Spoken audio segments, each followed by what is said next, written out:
The DCEU started in 2013 with its first movie, Man of Steel. Since then, it has had a very hard time trying to match the output and success of the MCU. More loyal DC fans such as myself, however, enjoy these movies more than the rest. So here is my ranking of the 11 DCEU movies we have seen so far. This list is my opinion, and I am a bit biased towards DC, so do with that information as you will. I also have seen about half of these just one time, so my opinions could change in the future with a rewatch. Also, I have a unique rating scale that closely follows the IMDb format if you are familiar with that one, but I will leave a PDF in the description clarifying the different ratings. I'll also be ranking it on this tier list, so there's two different ways you can see how I view each movie. So starting off with Aquaman. I've seen this movie twice now, and my favorite thing about it is Black Manta. I always thought he was a really cool villain, and they definitely did a good job with him here. I also really like the aesthetic of Atlantis. I think it comes off very alive and believable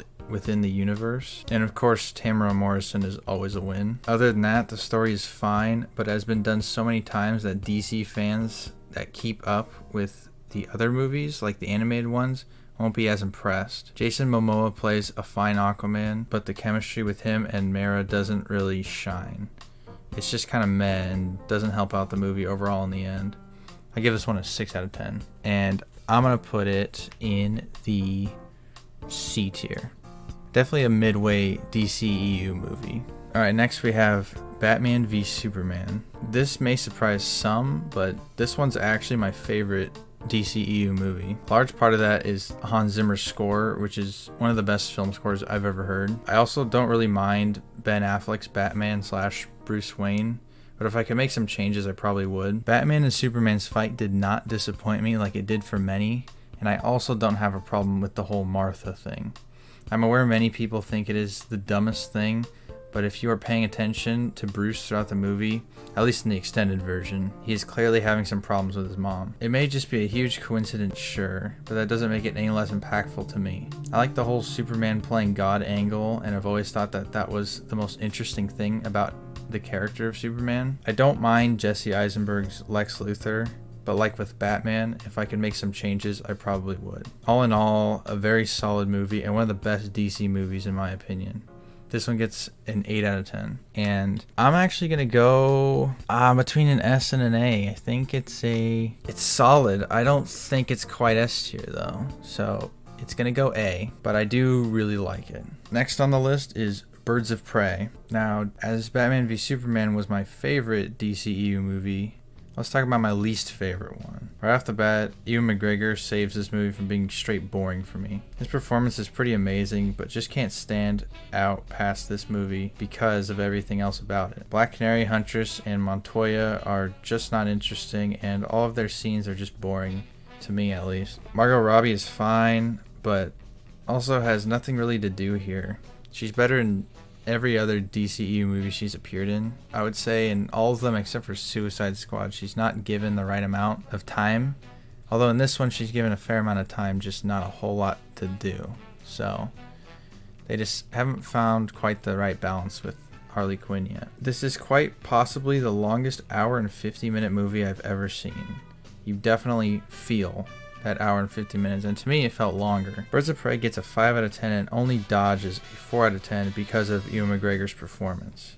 You're definitely not missing out on this one if you haven't seen it. I can't quite go F, so I'm gonna go a D for that one. Next up is Justice League. I agree with the majority on this one that this was not the Justice League we should have gotten, and I don't mean the Snyder cut. I mean the characters, the story, and especially the villain. With the vast universe of DC, this offering is pretty poor. That being said, I actually like this one. It has some cool parts, and they did the best with what they were working with. I especially like the whole resurrection of Superman part and the sequences that followed. I'm going with a 6 out of 10 and probably a high C tier for Justice League.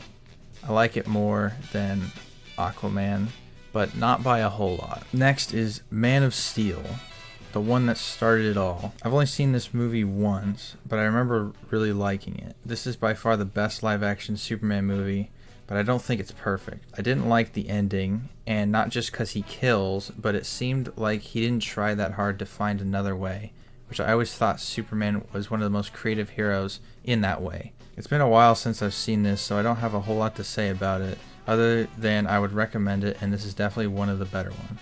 I'm going with a 7 out of 10 for Man of Steel, and putting it in the B tier. Shazam is an extremely fun movie, and it surprised me how much I liked it. I definitely need to see this one for a second time, but I think I'll only like it more. Just like with Man of Steel and Wonder Woman, I really liked the movie up till the ending, then the finale is a slight letdown. This one was less so than those other two, as I overall think this one's more consistent. Shazam felt like a movie by fans for fans, and I'm giving it a 7 out of 10. Definitely check this one out if you haven't, and it's going to go in the B tier. I'm going to put it below Man of Steel, but barely.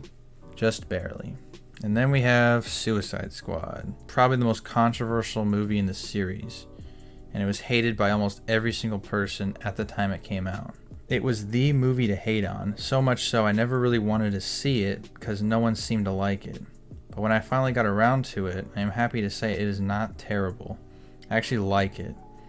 It is not great, and I definitely see problems with it, but it's just entertaining, and it was cool to see obscure villains like Captain Boomerang in a big budget DC movie like this. And I don't know how I never knew that Batman was in this movie, but he is, and it's pretty cool. All of his scenes here are better than his scenes in Justice League in my opinion, and I also like Will Smith as Deadshot. That's about it that I remember from Suicide Squad. I probably need to watch this one again too. But I'm going to go with a 6 out of 10. It's going to go in C tier. I would probably rather watch Aquaman, but these two are very close in my opinion. Now we get to Wonder Woman. I really enjoyed this whole movie up until the end fight. That really sucked because I was on board with an 8 up until that point, but unfortunately didn't quite make it there for me. I thought the chemistry between Chris Pine and Gal Gadot made this movie and absolutely carried it. Hopefully if we do get a third Wonder Woman movie, they can finally give us the Wonder Woman movie that many fans have been waiting for. 7 out of 10, and it's going to go above Man of Steel. Is it better than Man of Steel? Those two are the closest for me because they're very similar, but I think Man of Steel is better, but not by a whole lot. And right after Wonder Woman, we have Wonder Woman 1984. If any movie on this list needed a rewatch, it's this one. I did not dislike this movie when I first saw it, but I did think it was definitely weak. For me, Pedro Pascal saved this movie, but I don't know if that'll be the case on rewatch. I also really enjoyed Chris Pine again, but then you realize he does nothing new for Wonder Woman in this one, so it loses some credit for me. I didn't like what they did with Cheetah, but I was never a big fan of Cheetah anyway. I also thought the whole wishing thing was dumb, but I didn't think about it too much. Wonder Woman 1984 is probably more like a 5 out of 10, but based on my initial viewing, I'm going with a low 6 out of 10 for now. However, on the tier list, I am going to put it in the D tier above Birds of Prey. I think overall it is better than Birds of Prey, but not by a whole lot. Those two are definitely the weak ones. Now we have Zack Snyder's Justice League. Considering I actually liked the original Justice League, this one is better in my opinion, but still isn't great. I definitely don't think it's as good as most people think it is. First, it's 4 hours long. If a movie goes over 2 hours, it needs to justify being that long, and this one doesn't. It seems like nothing was edited out, which I know was the whole point of the Snyder Cut, but just because it was supposed to be that way doesn't mean I have to like it. I did appreciate them adding more dark side stuff, but that was the only character done a better service in this movie. Him and Superman. I still don't care about Cyborg, and I was very disappointed they didn't do anything else with Deathstroke. I was curious what they would do with that scene with him and Lex, but I guess we will never know. My favorite addition was that ending scene with Batman and Joker. That was top tier right there. But at the same time, it reminded me that we got robbed of seeing that whole Jason Todd story in a real Batman movie.